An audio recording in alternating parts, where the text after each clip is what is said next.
जय हिंद। आप में से बहुत से लड़कों ने कमेंट कर करके ये बात पूछा कि सर टूर ऑफ ड्यूटी को अच्छे से समझा दीजिए। तो चलिए समझते हैं हम लोग टूर ऑफ ड्यूटी के बारे में। तो समझते हैं हम लोग टूर ऑफ ड्यूटी के बारे में डिटेल से। आप अगर ध्यान से समझेंगे तो आर्मी में जाने के कई रास्ते हैं। इंडिया में अगर देखिएगा तो ये 3 रास्ते हैं। अभी इंडिया में एक दौर है परमानेंट कमीशन। परमानेंट कमीशन उसे कहा जाता है जिसमें आपको पूरी ज़िंदगी आर्मी के साथ पूरी लाइफ गुजारनी होती है। लाइफ कहने का मतलब ये नहीं है कि आपको पूरी ज़िंदगी आर्मी में नहीं रहना है। अगर आप जवान हैं तो आपकी उम्र 38 से 40 साल होगी तो आपको रिटायर कर दिया जाएगा। ऑफिसर हैं तो 54-55 पे रिटायर कर दिया जाता है। कर्नल से ऊपर रैंक के हैं तो 60 साल पे रिटायर किया जाता है। तो ऑन एन एवरेज ये परमानेंट में आते हैं। इसके अलावा एक शॉर्ट सर्विस कमीशन होता है। इसमें आपको 10 से 15 साल ड्यूटी करनी होती है। जब तक ड्यूटी करिएगा तब तक आपको सैलरी वगैरह सब कुछ मिलते रहेंगे। 15 साल बाद रिटायर कर दिया जाता है। अब रिटायरमेंट के बाद इन लोगों को पेंशन भी दिया जाता है। अब आर्मी जो नया प्लान कर रही है वो टूर ऑफ ड्यूटी ये 3 साल के लिए होगा। अभी इस पर कोई ऑफिशियल बात नहीं हुई है कि इसका स्ट्रक्चर कैसा रहेगा, लेकिन हमारे जो CDS हैं, chief of defence staff Bipin Rawat, उन्होंने इस ओर इशारा किया था कि टूर ऑफ ड्यूटी का प्लान चल रहा है। तो ये 3 साल के लिए आर्मी में आना होगा। अभी हम इस पर डिटेल से चर्चा करेंगे। पढ़ाने के लिए इसमें VIP लोग को शामिल कर दिया जाता है। अब मेन जो है वो हमारी बात चल रही है किस पर, टूर ऑफ आर्मी पर, टूर ऑफ ड्यूटी पर। इसके तहत केवल 3 साल के लिए लाया जाएगा। अब आप कहिएगा कि सर 3 साल में फ़ायदा क्या हो। देखिए, मान लीजिए अगर इस साल 1000 लोगों को भर्ती किए, फिर अगले साल 1000 लोग, फिर अगले साल 1000 लोग, 3 साल में हमारे पास कितने हो गए, 3000। अब अगले साल तो जो पहले आए थे वो तो रिटायर होंगे, फिर 3000 आ जाएंगे। तो इस तरह से हमारे पास हमेशा एक रेगुलर आर्मी बनी रहेगी। और ये आर्मी को हमें क्या नहीं देना पड़ेगा, पेंशन भी नहीं देना पड़ेगा। अभी हम पेंशन पे आएंगे, चर्चा करेंगे। अब थोड़ा सा हम आगे समझते हैं टूर ऑफ ड्यूटी में। ध्यान से समझिए, इस टूर ऑफ ड्यूटी के बारे में समझिए। ये एक तरह का इंटर्नशिप है। इंटर्नशिप क्या होता है कि आपको किसी खास काम के लिए और खास फिक्स समय के लिए जब बुलाया जाता है तो उसे इंटर्नशिप कहते हैं। इससे सेना हमेशा जवान रहेगी, यंग रहेगी।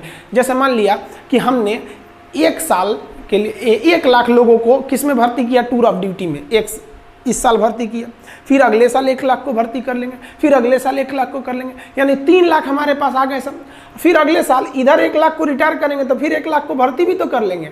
और जिसको हम रिटायर किए उसको तो पेंशन देना नहीं है कि भैया हम 3 साल ड्यूटी कराए हैं। अब ध्यान से समझिएगा जी, ऐसे करके हमारे पास 3 लाख का स्टॉक बचा। और ये 3 लाख की जो आर्मी है एकदम यंग है। 18 साल के लड़कों को भर्ती करेंगे, 18, 19, 20, 21। तो ये 3 साल का, 18 से 21 साल का, 18 से 21 साल के लड़कों को शादियों ब्याह नहीं हुआ रहता है, एकदम यंग गर्म खून रहता है। अब बॉर्डर के फ्रंट लाइन पे खड़ा करेंगे ना, देशभक्ति राष्ट्रवाद तो कूट कूट के भरा है, समझ में। अब जैसे कोई परिवार वाला आदमी है, सेना हमारी हर उम्र के जवान बहादुरी से लड़ते हैं, लेकिन जो 40-50 साल एज हो गया उन पे जिम्मेदारियां हैं, उनके बाल बच्चे हैं, वो भी इंसान हैं, वो भी हमारे लिए लड़ते हैं। तो एक उनके ऊपर जिम्मेदारी है। एक वो जो नया नया छोड़ा जाता है, इसमें कोई जिम्मेदारी नहीं, ना आगे ना अपना पीछे पगा, गोली चलाया रे तुम हम पे, वो चलाएगा हमसे चुरा बम मार देंगे यहाँ पे।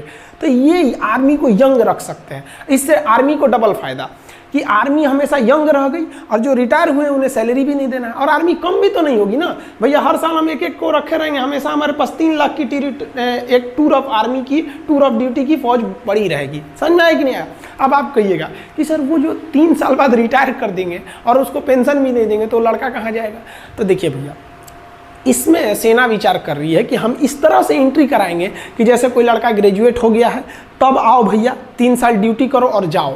और सरकार एक नियम बना देगी कि कोई भी SSC, रेलवे, बैंक वगैरह वो इन लड़कों को आरक्षण दे जो मतलब आर्मी की ट्रेनिंग कर ली है। क्यों?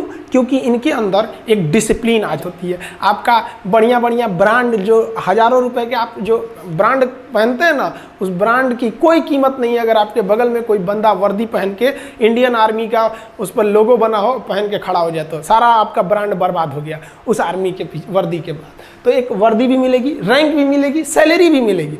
क्या नहीं मिलेगा तो भैया पेंशन नहीं मिलेगी। सारा बवाल तो पेंशनें कम करने के लिए हो रहा है, समझ में आया कि नहीं। तो पेंशन नहीं मिलेगा आपको। क्यों पेंशन नहीं मिलेगा?